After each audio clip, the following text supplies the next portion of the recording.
Bueno, ¿qué opina usted sobre esta iniciativa del gobierno nacional, del tema pasantías? Hay algunos que ya salieron a poner oposición, a oponerse sobre este tema. Bueno, habría que ver realmente los contornos y las precisiones en cuanto al proyecto. Las pasantías siempre tuvieron una finalidad, digamos, parte educativa, es decir, tiene una finalidad acotada en el tiempo y precisamente como para que se vayan formando quienes están estudiando o jóvenes trabajadores, digamos. No creo que se vaya a generar, digamos, empleo, o hablando de esa magnitud de empleo, creo que se refería al hecho de los 300.000 empleos, supuestamente con alguna mejor performance de la economía, que es lo que en definitiva genera empleo, digamos, un empleo estable o con cierta continuidad en el tiempo, ¿no es cierto? Lo otro tiene una finalidad, obviamente acotada, con una finalidad de formación de los jóvenes, y bueno, y eso tiene que estar bien precisado, su contorno, su alcance, y que no, en definitiva, venga a sustituir al trabajo, digamos, ¿no es cierto? Que es el trabajo que se aspira por tiempo indeterminado, un trabajo, bueno, que tenga cierta continuidad, en los límites que tiene, obviamente, en el sistema económico nuestro, pero con cierta proyección y cierta estabilidad, ¿no es cierto? Ministro Julio Genesini, ¿ustedes creen que vamos, de acuerdo a la evaluación que hacen de las últimas informaciones que se vienen barajando, vamos hacia una flexibilización laboral en la Argentina? Yo creo que, bueno, por ahí se escuchan algunos planteos en ese sentido. Creo que en general, por ahí sí se hablan, de hecho, en los convenios colectivos, en algunos casos se habla de actualización, por ahí se habla de flexibilización, o se equipara eso a flexibilización. Lo cierto es que también los convenios colectivos están en permanente discusión y muchos se han ido modificando con el tiempo, en algunas cuestiones obviamente propias de los cambios que se va dando por la evolución de la tecnología, de los medios de producción, digamos. O sea, tampoco eso veo que sea tan anquilosado. Yo creo que si vamos hacia una situación o planteos de flexibilización o precarización, como se conoció en la década del 90, digamos, creo que no hay condiciones objetivas ni subjetivas para ir en esa dirección después de esa experiencia, más allá obviamente de que va a haber alguna puja por algunas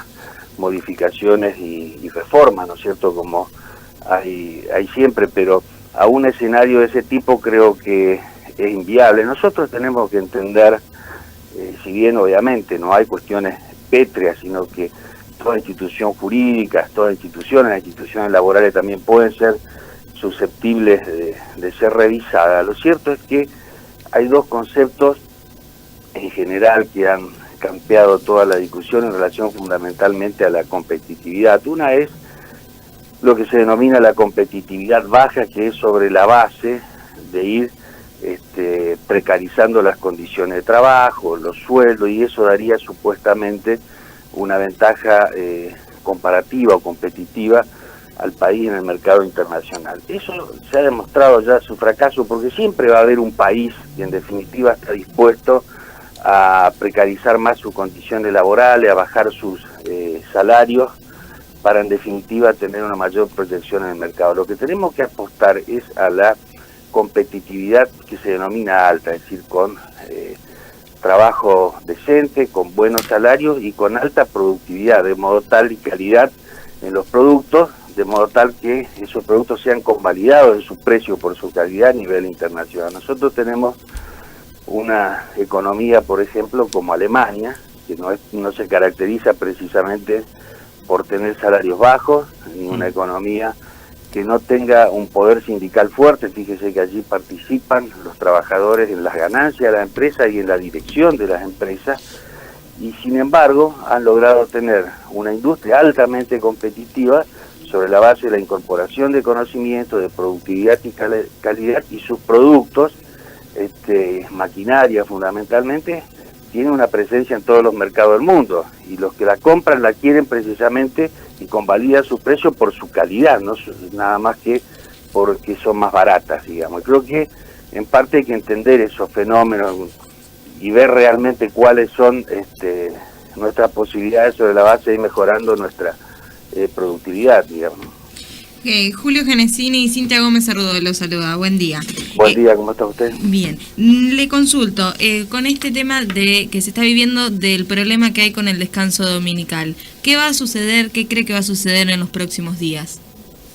Bueno, esto va a tener la suerte y que tiene que tener el trámite judicial que se está haciendo, bueno, porque la ley está vigente, es una ley, nosotros tenemos un sistema que la declaración de inconstitucionalidad es para el caso concreto, es decir, no anula la ley, no hay control de constitucionalidad o tribunales constitucionales como tal vez hay en Europa, que una declaración de inconstitucionalidad, digamos, le resta eficacia a la ley. Acá la ley está vigente, pero hay 3 cadenas que obtuvieron una resolución judicial de declaración de inconstitucionalidad que le habilita a abrir. La provincia, el municipio y la Asociación de Empleados de Comercio han recurrido por vía precisamente el recurso de inconstitucionalidad ante la Suprema Corte de Justicia y obviamente hasta que no se declare la admisión o la admisibilidad de ese recurso, la resolución de la Cámara está vigente. Si estas 3 cadenas pueden abrir. Ahora, cuando se declare la admisibilidad y se eleven los expedientes a la Corte para ser tratado, a partir de allí nuevamente tiene un efecto suspensivo y no van a poder abrir hasta que en definitiva resuelva la Suprema Corte de Justicia. Así que nosotros en este caso tendremos que ir esperando y siguiendo un poco la vicisitud del trámite judicial. Bien, Julio Genesini, la Asociación de Empleados de Comercio ha denunciado que algunos trabajadores sufrieron aprietes por parte de representantes y directivos de estas cadenas. ¿A usted le consta esto? Obviamente, eso es un tema que hay un expediente y bueno, se harán los trámites necesarios y bueno, se convocará a las partes. Nosotros esas pruebas obviamente no las tenemos, pero es una situación que se irá a ponderar en función de lo que plantea la Asociación de Empleados de Comercio y bueno, las situaciones que puedan ir ventilándose en las actuaciones, ¿no es cierto? El viernes pasado usted se reunió con representantes de la Unión Obrera Metalúrgica por el problema que hay con la empresa Mefro Wheels. ¿Qué nos puede contar sobre esta reunión que tuvieron? Bueno, la empresa viene con dificultades de producción hace 2 o 3 meses. Bueno, ahora ya hay una quincena que no han percibido los salarios. En la reunión, bueno, comparecieron los ejecutivos de la empresa e informaron un poco la situación. La empresa no está produciendo por falta de materias primas. El paquete accionario de Mefro Wheels fue adquirido por otra empresa alemana, que todavía no han comparecido sus titulares. Los responsables de acá no tienen mayores instrucciones de cómo seguir. De todos modos, allí se acordó hacer una serie de gestiones por ante el Ministerio de Trabajo de la Nación, a ver si podemos obtener una asistencia para los trabajadores mientras se vaya dilucidando esta situación. Algo estamos tramitando en la provincia también. Va a haber una reunión con el ministro de Producción en relación a la posibilidad de alguna asistencia, un crédito, si se dan las condiciones y si comparecen los titulares, estaríamos dispuestos obviamente a contribuir en una medida de nuestras posibilidades como gobierno a sostener estos puestos de trabajo. Y yo me comuniqué también el día de ayer con el embajador de Alemania a ver si ellos podían contribuir a ubicar a esta gente y que comparezcan en las audiencias a ver cómo podemos ir encauzando esta situación. Se manifestó muy predispuesto, haciendo la salvedad que no tienen poder como para obligar a un ciudadano alemán, pero sí que van a interceder sus oficios y bueno, estamos trabajando y tratando de, por un lado, ver cómo paliamos la situación coyuntural de los trabajadores y por otra parte ver también si tiene una salida a esta situación, ¿no es cierto? Julio Genesini, ¿por qué cree que ese día en la reunión, el viernes, no hubo ningún representante de los nuevos accionistas? Bueno, no puedo aventurar, la operación es reciente.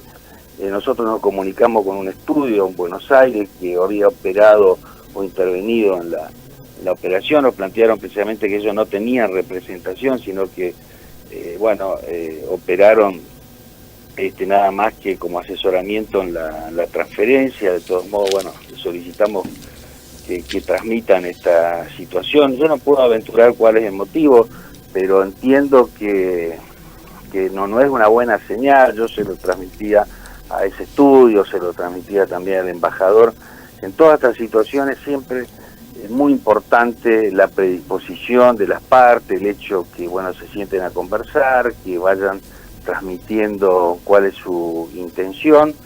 Y bueno, y esto nos ha permitido en muchos casos resolver realmente situaciones complejas. Así que esperemos que estas gestiones, bueno, en algún momento den resultado y podamos encauzar esta situación, porque hay que destacar que más allá de que es una empresa que fabricaba más de 1 millón de llantas, el año pasado fabricó 300.000, pero este año ya tienen pedidos, nos decían, de las terminales de acá por 600.000 llantas. O sea, hay un mercado, y bueno, y creemos entonces que es importante hacer todo el esfuerzo, más allá de garantizar un puesto de trabajo, obviamente también para los trabajadores también la actividad en sí es importante sostenerla en la región, porque es la única fábrica que, según nos referían, que fabrica llantas para terminales, digamos, sí, no van al mercado minorista individual, sino para las terminales automotrices. Así que bueno, vamos a avanzar las gestiones que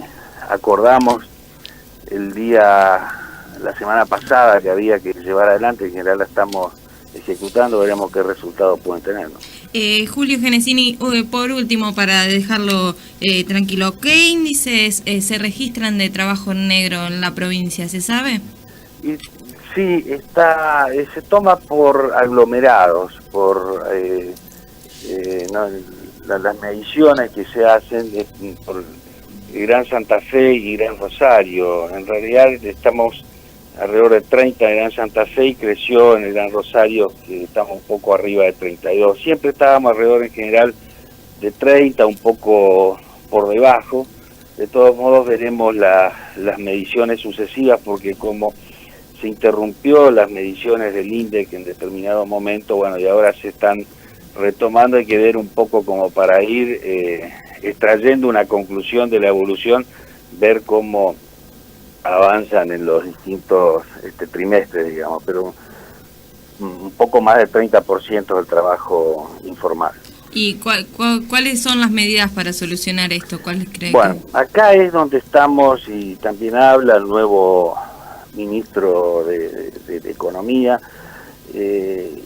Primero la inspección. Nosotros hemos intensificado mucho las inspecciones en Santa Fe, y bueno, siempre en materia de trabajo no registrado estamos un poco por debajo de la media nacional, pero ese es un aspecto y que nos va a permitir, a medida que intensifiquemos, ir bajando un poco más. Pero lo cierto es que nosotros vamos a chocar, más allá del costo laboral, que también hay normativas que han disminuido el costo y han generado algunas excepciones para las pymes y las microempresas, y bueno, que tampoco se han blanqueado mucho en función de esos alicientes. Pero lo cierto es que el gran desafío es ir a los núcleos duros de informalidad, donde ya no hablamos de la informalidad laboral nada más. Es decir, no es que usted encuentra un establecimiento industrial o comercial perfectamente constituido, formalizado desde el punto de vista impositivo, económico,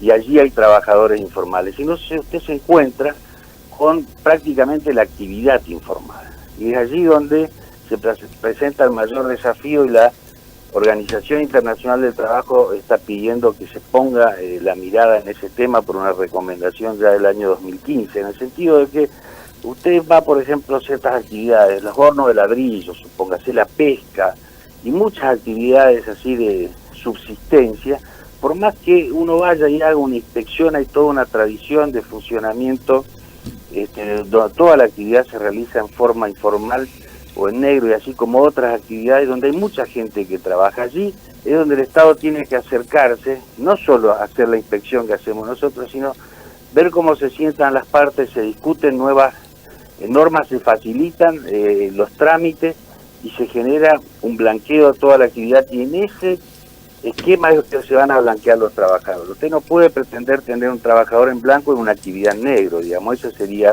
la conclusión. Y eso nos está planteando el gran desafío que nos está planteando la Organización Internacional del Trabajo y que va a cambiar una serie de paradigmas del enfoque laboral en estos años. Y aparte, por otro lado también, analizar las cadenas de valor y sentar a todas las partes, porque así como le planteaba el horno de ladrillo, que es una actividad cuando usted va a comprar un metro cuadrado de una casa o un departamento, tiene un costo elevado, bueno, usted tiene en esa cadena de valor una producción totalmente informal, donde hay una economía de subsistencia, donde la gente trabaja sin ninguna protección y seguridad. Sin embargo, el costo final es el costo de mercado.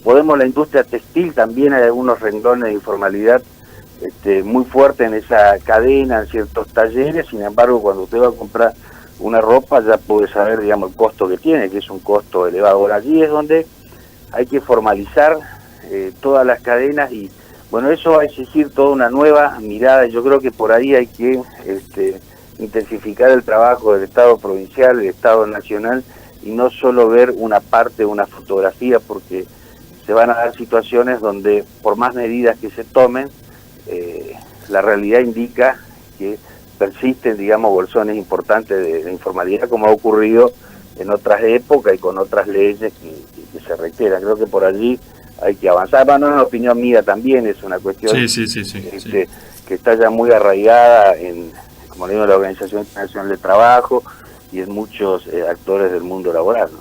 Genesini, por último, ¿cuáles son las perspectivas en materia laboral en la provincia de Santa Fe y también refiriéndonos a la incorporación de personal, ¿no?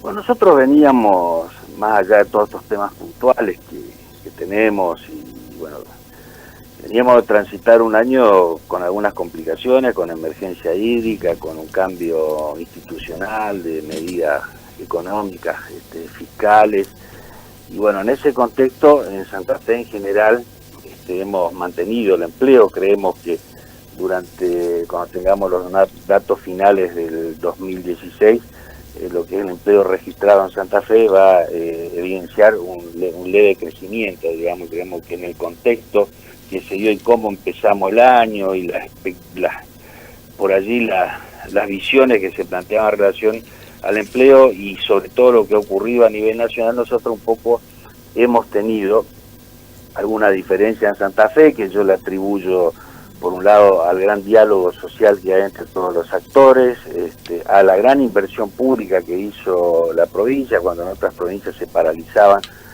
la obra pública, y también al repunte del agro que impactó favorablemente todo lo que es la industria de maquinaria agrícola, que estaba muy rezagada y ahora empieza a retomar impulso.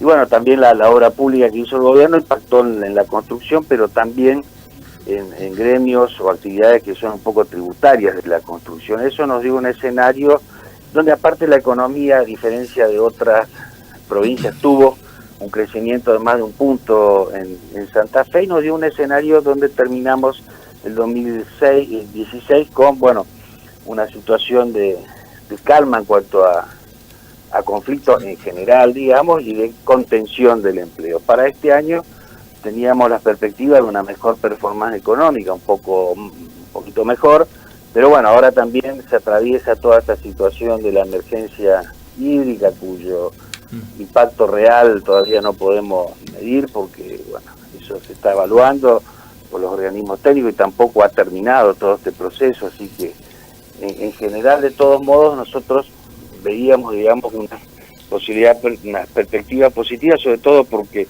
el Estado va a prácticamente triplicar su inversión en obra pública. Creemos que, bueno, estos sectores que demostraron alguna reacción el año pasado iban a fortalecerse. Hay un proyecto de inversión privada bastante importante en Santa Fe, en algunas regiones, y hay muchos créditos subsidiados por la provincia, una tasa del 14%, donde ya las pymes fundamentalmente han pedido créditos para iniciar proyectos de inversión. Así que bueno, eso nos generaba una expectativa positiva, un poco más positiva que en relación al año pasado, pero veremos qué es lo que sucede con todo este contexto. Claro. Julio Genesini, muchas gracias, muy amable. Gracias a usted y a disposición.